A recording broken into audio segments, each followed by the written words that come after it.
The end of time and the return of Christ are some of the most misunderstood topics today.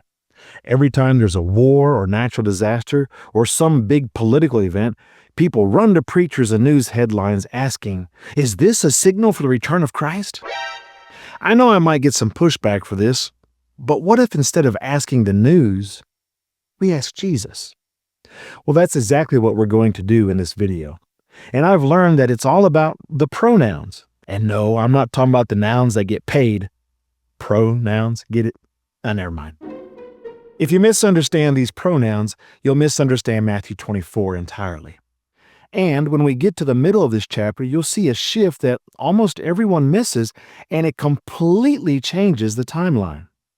In Matthew 24, Mark 13, and Luke 21, Jesus answers questions from his disciples about the future. Matthew's account is the longest and most detailed, so we'll focus on Matthew 24 and answer two questions. Who is Jesus talking to, and what is he talking about? Those two questions and the pronouns Jesus uses are the key. Let's read Matthew 24, verses 1 through 3. Then Jesus went out and departed from the temple, and his disciples came up to show him the buildings of the temple. And Jesus said to them, "Do you not see all these things? Surely I say to you, not one stone shall be left upon another that shall not be thrown down." Now as he sat on the Mount of Olives, the disciples came to him privately, saying, "Tell us, when will these things be, and what will be the sign of your coming and of the end of the age?" The disciples were impressed by the temple, but Jesus shocked them by saying it would be completely destroyed. This led them to ask two questions, though they thought they were asking three. First, when will the temple be destroyed? And history tells us this happened in AD 70 when Rome destroyed Jerusalem. Second, what will be the sign of your coming and the end of the age? They thought those were two events. According to Scripture, however, when Jesus returns, that will be the end of the world. See 2 Peter chapter 3. Now, here's where most people get Matthew 24 wrong. They don't pay attention to, number one, who Jesus was talking to, and number two, what he was talking about.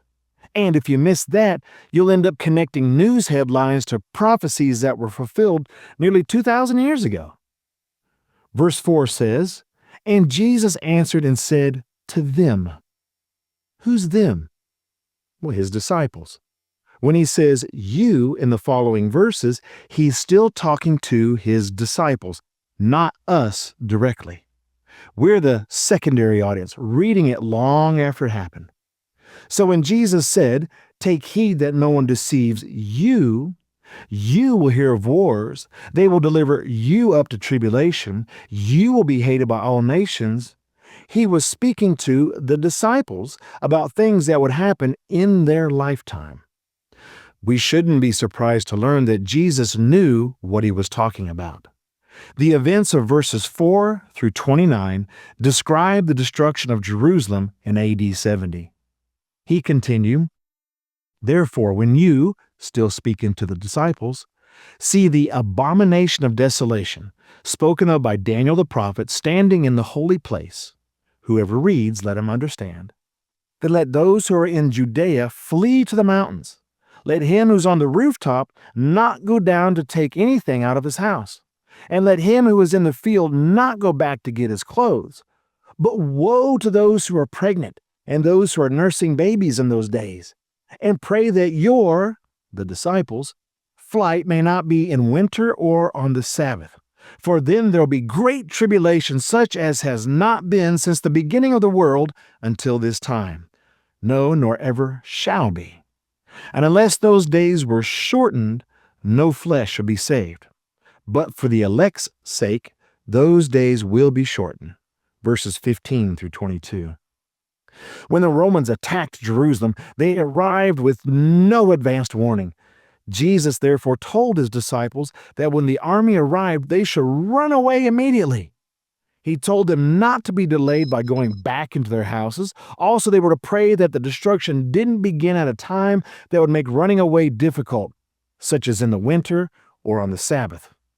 All these things that Jesus spoke about could only happen when Jerusalem was destroyed. Because when Jesus returns, there will be no time to go back into your house or do anything else, no option to flee. Regarding Jerusalem's destruction, Jesus continued warning his disciples for many more verses. But what about the strange things described in verse 29? Sun darkened, stars falling, heaven shaken. We find similar descriptions in the Old Testament when God pronounced judgment against wicked nations. For example, in Isaiah 13, verse 10, God pronounced judgment on Babylon. In Isaiah 34, verse 4 and 5, he pronounced judgment on Edom. And in Ezekiel 32, verse 7 and 8, he declared his judgment against Egypt. Now, in Matthew 24, Jesus was saying that the nation of Israel would be judged by God. But why would God judge first century Israel? They were the ones who had rejected his son, Jesus, as the Messiah. So all of Matthew 24, verses 4 through 29, has been about the destruction of Jerusalem, which would take place in the year AD 70. But here's the shift that is often overlooked. Verses 30 and 31.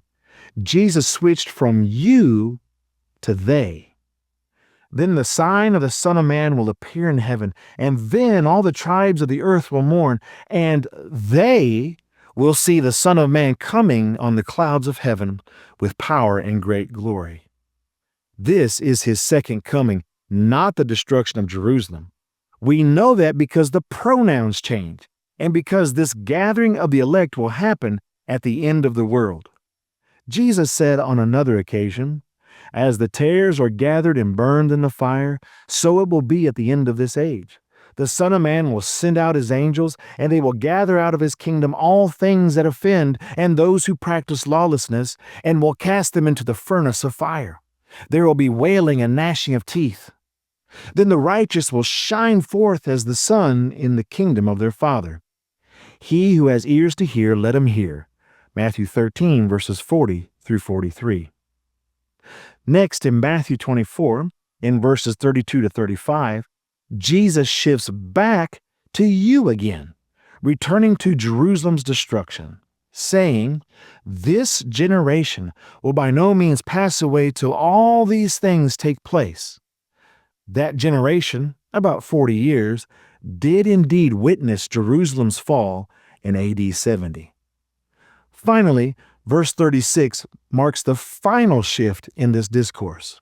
"But of that day and hour no one knows, not even the angels of heaven, but my Father only." Verse 36. Here Jesus speaks again of his coming, the end of the world. Unlike Jerusalem's destruction, there will be no signs and no warnings. "Watch therefore, for you do not know what hour your Lord is coming. Therefore you also be ready, for the Son of Man is coming at an hour you do not expect." Verses 42 and 44. Jesus makes it very clear that no one will know when he will return. The disciples he was speaking with also did not know when Jesus would return. That's why in these verses Jesus said, "you." He was telling his disciples and all humanity that we always need to be ready to meet Jesus on Judgment Day, because we simply do not know when that will be. Like in the days of Noah, life will seem normal, then suddenly judgment will come. Jesus drove home that point with the rest of chapter 24 and all of chapter 25. So here's the breakdown. Verses 4 through 29, Jesus spoke of the destruction of Jerusalem in AD 70.